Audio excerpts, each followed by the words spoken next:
Okay, this is session 1. Please open up your workbooks to page 4. This is the section where we talk about before you say anything to your husband. How do you set yourself up so that you get through this being the most prepared, trying to have the most money saved up so you can get through this process, and you just being armed with the information that you need that takes the mystery out of a lot of this process. And so preparation. Okay, so bullet point number 1, make copies of important documents. And here, a lot of times people misunderstand me and they're thinking that I'm suggesting that they should be hiding documents, destroying documents. No, we're just simply making copies of documents that you should already have copies of, or you should have copies of. For example, copies of your tax return. You're just making a copy of it and putting it back where it belongs. You're not destroying anything. You're not taking anything out. You're not doing anything like that. Copy of if your husband is the one who carries the health insurance, making sure that you have, all the information that you need for the health insurance. Making copies of the deed to your house.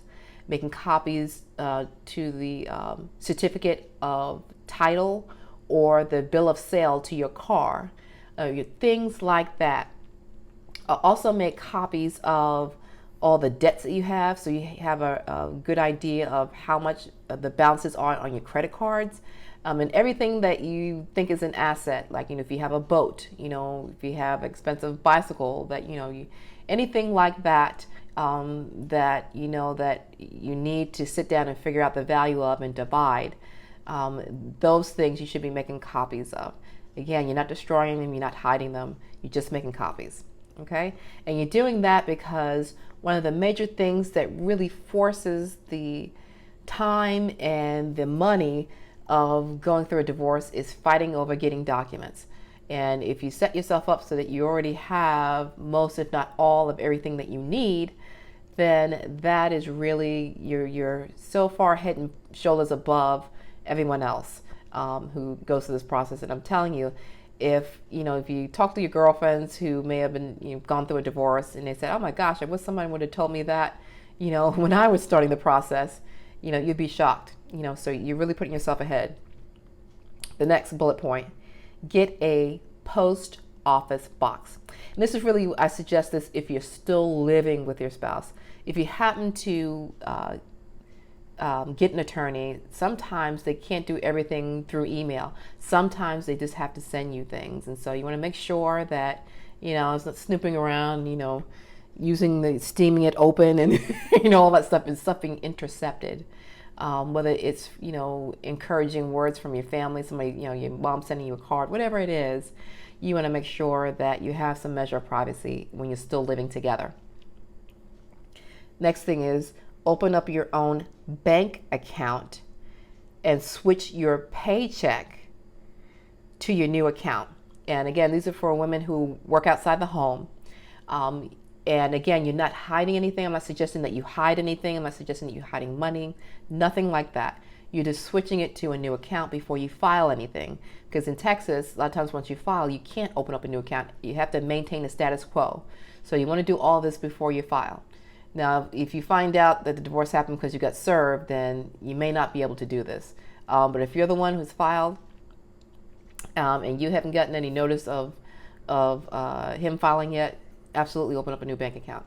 And I say this because a lot of women who are under pressure because they don't have access to their own paycheck, and they end up signing an agreement that later on they regret. And so you don't want to be under pressure saying, well, you won't be able to meet your bills this month. You really ought to sign this, and you don't want to find yourself in that situation. And so that's why I suggest that you open up your own bank account. Now, just like he does, you're going to have to disclose the bank account number, the bank that it's with, and the amount that's in there. He's going to have to do the same thing. It doesn't matter if the account is in somebody else's name. If he's been depositing into that account or withdrawing from that account, then he needs to disclose that. So again, we're not hiding anything. We're just making sure you have access to your own paycheck so you give yourself a fighting chance. Okay? That's all that you're doing, and that you're not under so much financial pressure. Next one is try to have 3 to 6 months worth of monthly expenses saved or have credit available to help you pay for your monthly expenses. Again, some people will say, Laura, are you kidding me? Really, me saving up, anything, a month's worth, is a struggle. And I appreciate that. I understand that. But if at all possible, as much as you possibly can, try to save as much as you can. Again, so you're not under so much pressure to agree to something that you're going to regret later on. Next bullet point is pay down or pay off your expenses as much as possible while you still have two incomes. Again, take advantage of that as much as possible for the same reasons, so that you're not under so much pressure. And pick the bills that you think you're going to keep. So say, for example, there's a credit card that or a debit card that you want to keep. Try to pay down those expenses. Try to pay down the car that you want to keep. Try to pay down that monthly car note. Things like that. The things that you think you're going to take with you, pay those things down. It says map how you would get your kids where they need to be for after school or other activities if your husband cannot or will not take them. So say, for example, this sometimes is a common thing. Where your husband moves out and he'll say, you know what, I'll try to at least be closer to work. And so, if his job is 20 miles away, he may live a lot closer to his job, and he may be, 10, 15 minutes, away from his job, and he might still be in the opposite direction from where you currently live. And so, you have to kind of account for those things. So it may not be possible for him to do a lot of the same things, the picking up and the dropping off of the kids. It may not be possible. So think about logistically how you're going to do that on your own. Say, for example, if your kid and another kid down the street are in the same basketball league, and you may not know that mom very well, get to know her, network with her, see, hey, let's switch off weeks during the season. I'll drive the kids 1 week to practice in a game. You do the next week to do a practice in a game, or however you need to do that, or maybe a group of women so that you only have to do it once a month.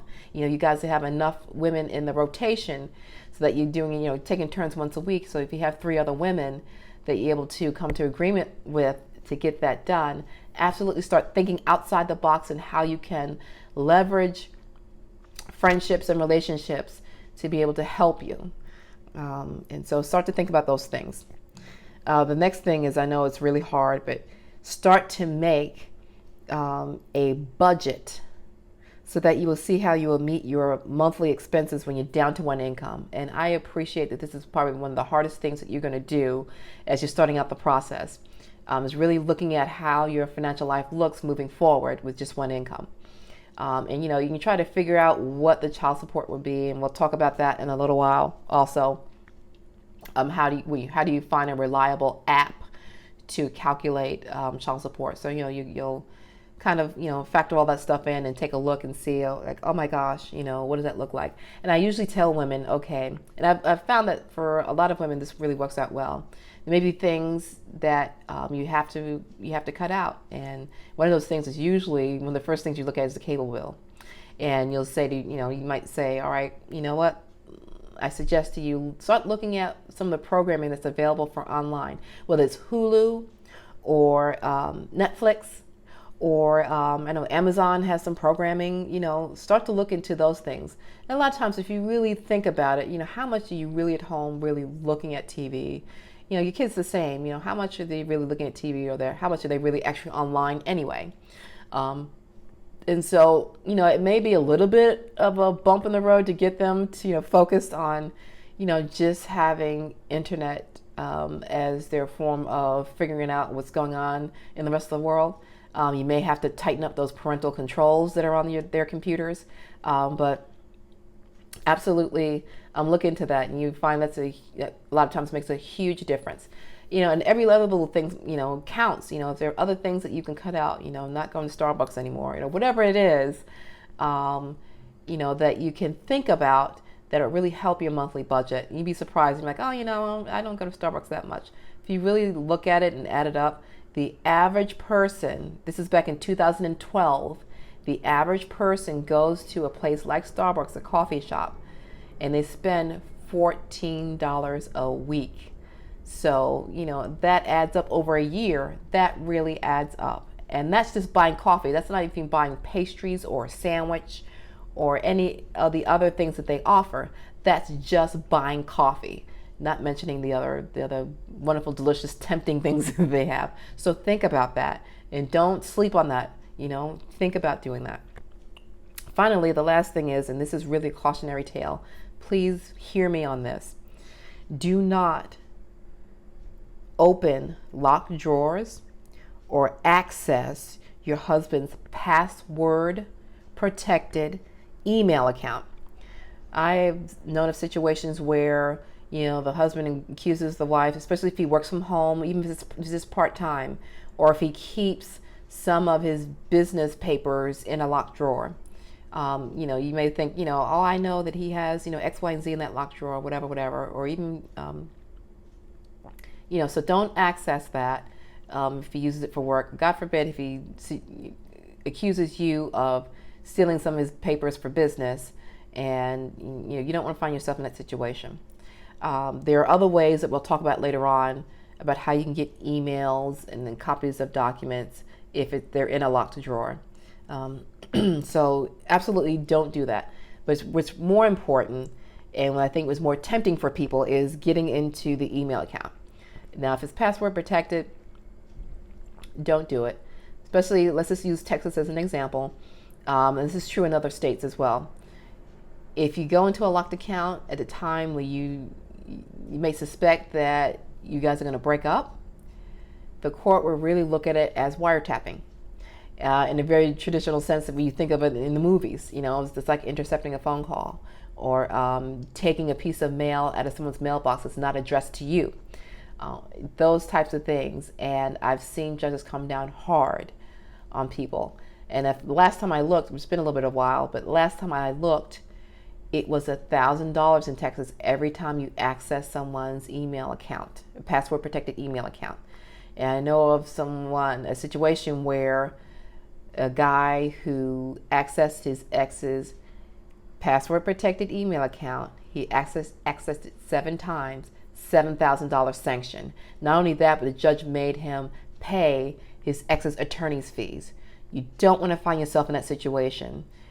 And not only that, but what was worse and what really made the judge very angry was that some of the emails contained information between the ex and her attorney.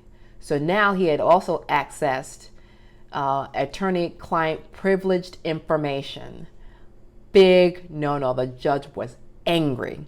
And so you don't want to find yourself in that situation, accessing information, and the judge's head exploded, essentially. And so you don't want to find yourself in that situation. I know it may be tempting. Just don't do it. Because you don't know, may not realize that you're breaking a law.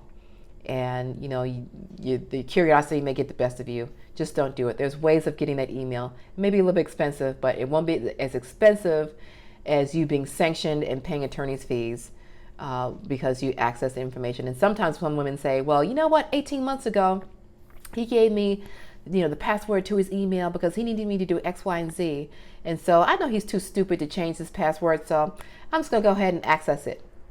That won't let you off the hook either. If he gave you the email password, at an earlier date when nobody suspected or he didn't suspect, or that you wouldn't have suspected that you guys were going to break up, then you can't use it now for the same reason. Again, if you suspect that you're not going to continue the relationship and you access that account, just don't do it, because you can get into all kind of trouble. And if you end up having to otherwise be in a good position to get certain things that you want, you don't want to damage your case that way.